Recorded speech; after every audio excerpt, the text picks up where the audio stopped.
Hello, welcome again. This is Faiz Rahman and you're watching Cafe DC. Our guest today is a young Pakistani American author, an accomplished diplomat, a researcher who has done very well, not just in his own field of diplomacy, but also has written a few books, actually two very successful books, and those books are here. But before we get into the books, we'll just talk to Haroon Khan. Actually, his full name is Haroonullah Khan, and Haroon is with us here today.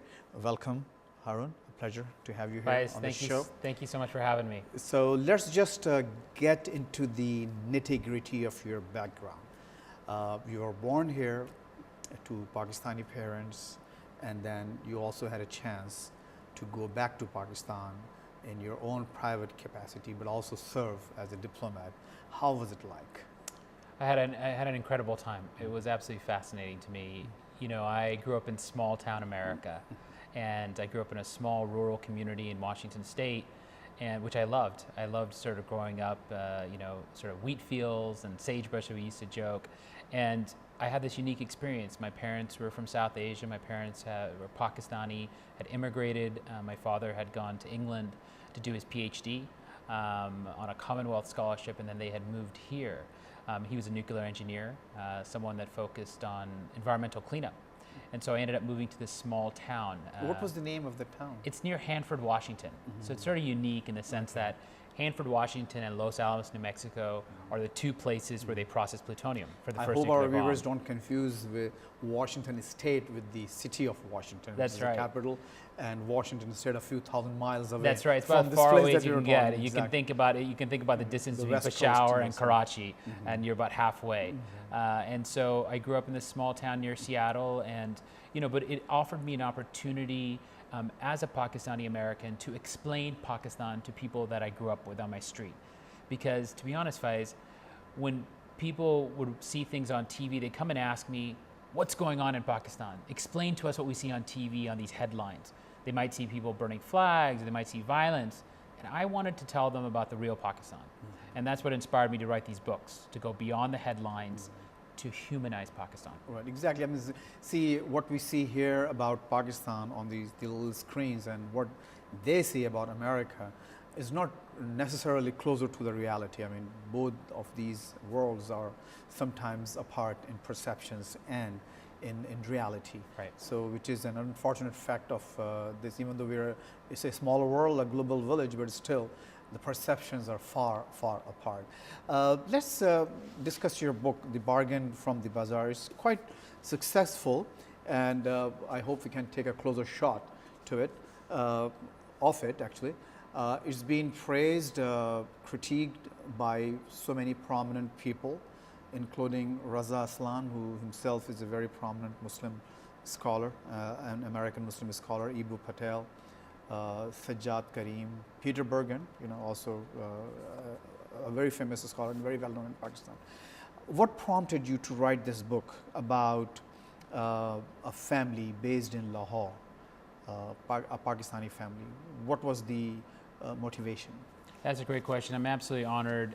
You know, this was sort of a labor of love, and it was a project I worked on for many years. It's a family I met in 2004, and what inspired me to write this was I wanted to present to people that I grew up with, I wanted to explain to them about everyday Pakistanis. I wanted them to know about how everyday Pakistanis cope with what's going on around them. These families that day by day work hard to provide a better future for their kids. And I wanted to show that side of Pakistan to people here in North America, to people around the world. And so, yes, people see the violence and people see a lot of things on TV, but I wanted to humanize, I wanted to bring that dinner table conversation to life, and so that people could relate with a family. And this family is remarkable. It's Awais, the father, was a POW in the 1971 war. He walked 1,000 miles back to Pakistan. You know, the mother, this incredibly strong woman, Shez, who works as a nurse in Lahore and literally doing triage day and night. And then they have 3 sons. And each of their 3 sons go off in a different path in terms of different career paths, getting in with the wrong group of friends, going into either working or not working. And so it was all in this one family that to me presented sort of a microcosm of Pakistan. the challenges, as well as the hopes and all the dreams of the nation, of the young nation. And so it was for me, and I learned a lot because ultimately I believe that the Bargain from the Bazaar is a story of resilience and triumph and justice. And then your newest book is Vying for Allah's Vote. Again, a little smaller, but again, very important book. It's been talked about here in the media, on American media.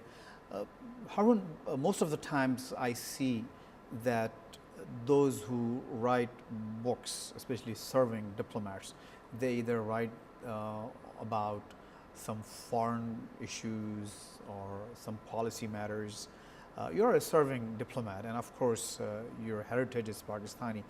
But these books are kind of quite a shift from a usual pattern for a diplomat, that rather than just focusing or shining lights on your field of your field and your way of serving the United States government, what is it that you chose to write books on something totally? I understand the motivation, but why did you choose just Pakistan so deeply? Right. And Pakistan was just like one area of service for you, right? I mean, it's not like your entire career. That's right. It's your love, I know. That's right. But that's a great question, Faiz. I mean, I think a couple of things. One was, this book was part of my doctoral work. I did my doctoral work in Pakistan, did most of my research there. And what I wanted to explain was, in Pakistan, there's this interesting mix that people see between politics and religion. And I wanted to, I think oftentimes Islamic parties, confessional parties, like the Jamaat Islami, the Jamiat Ulama Islam, they're poorly understood. And I feel that they're some of the most poorly understood phenomena of understanding Pakistan. And what I wanted to explain to people was that if you want to understand how decisions are made between the civil and military apparatus, you need to understand these organizations because they're influential and they have a tremendous amount of power in terms of street power and setting the debate. And not just, I think, for Pakistan, but Pakistan has a lot of lessons for the Arab Spring, for the rest of the world, because people forget that Pakistan has the oldest Islamic parties in the world. The Muslim League was started in 1906. You have over 100 years of history of Muslim politics.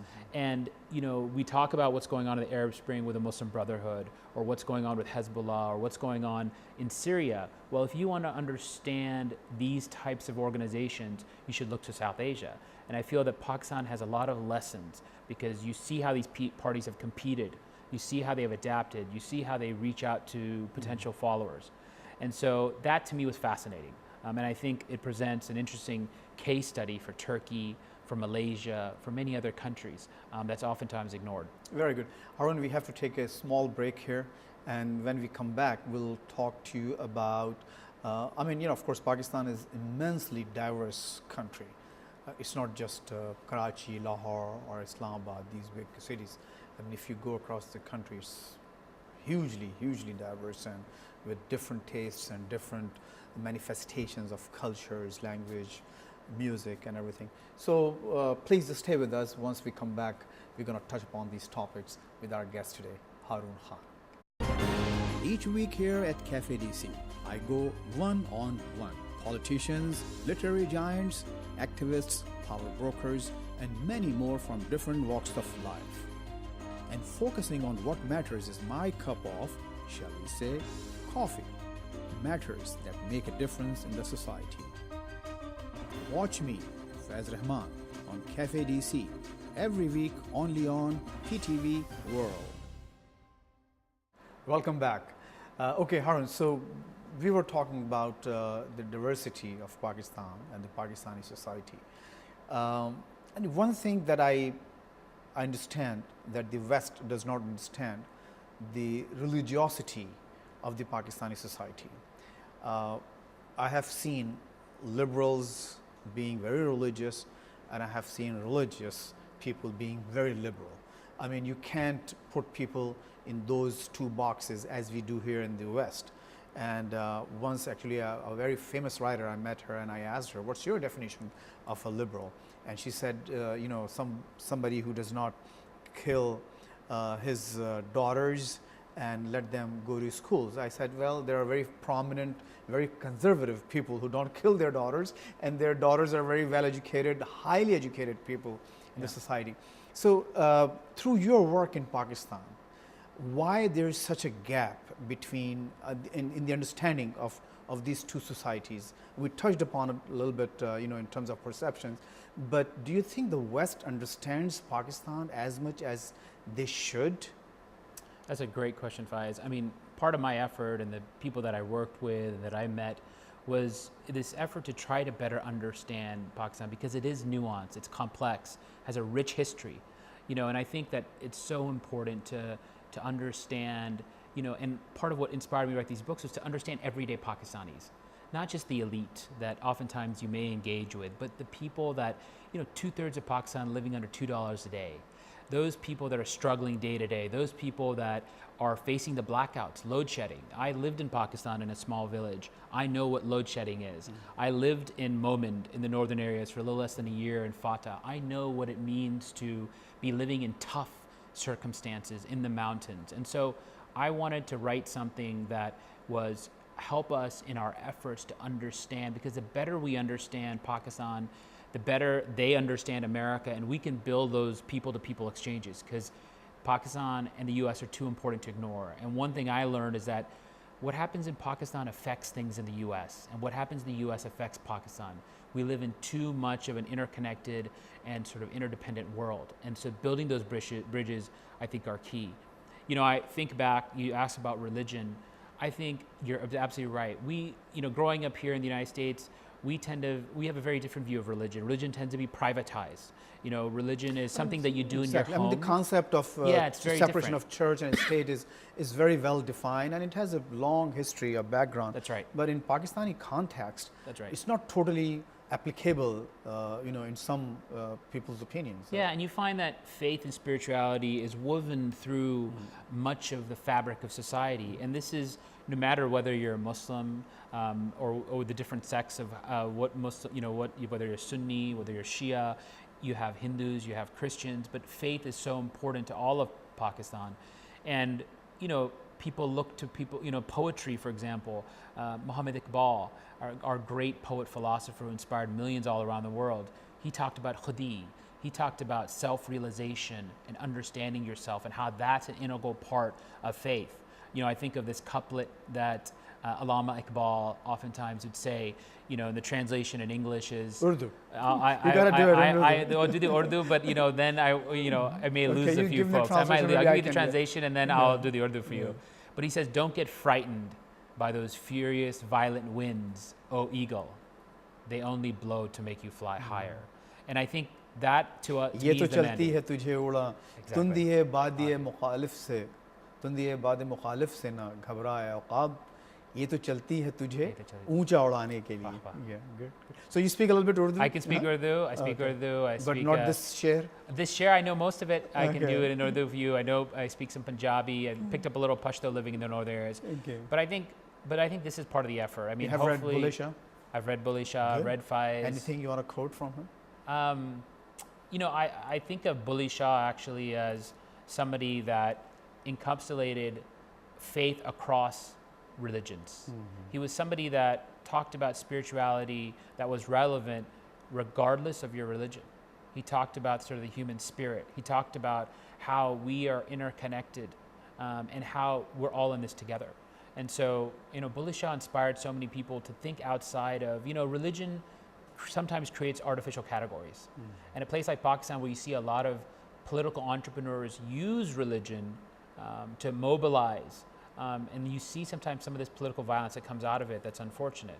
I've lost many close friends in Pakistan, to some of these suicide bombings, to some of this violence. And, for me, it pains me because Pakistan has lost the most civilians, over 55,000 people on the war on terror. And so, it's so important, I think, for this young generation, over 100 million Pakistanis under the age of 30. They are looking for a better future. And they can go in one direction, or they could go in a very different direction. And I meet so many of these inspiring young people across the board, and that's what keeps me hopeful and optimistic about Pakistan's future. Well, Harun, pleasure to have you here on Cafe DC. Great talk. Hope your Thank you so books do even well, even more. They sell more. Thank you so much. And more people read this very insightful, basically very insightful work, not just about Pakistan, but it basically it explains a lot of history of India before partition, what happened, and how this Muslim identity came about as a result of some political movements.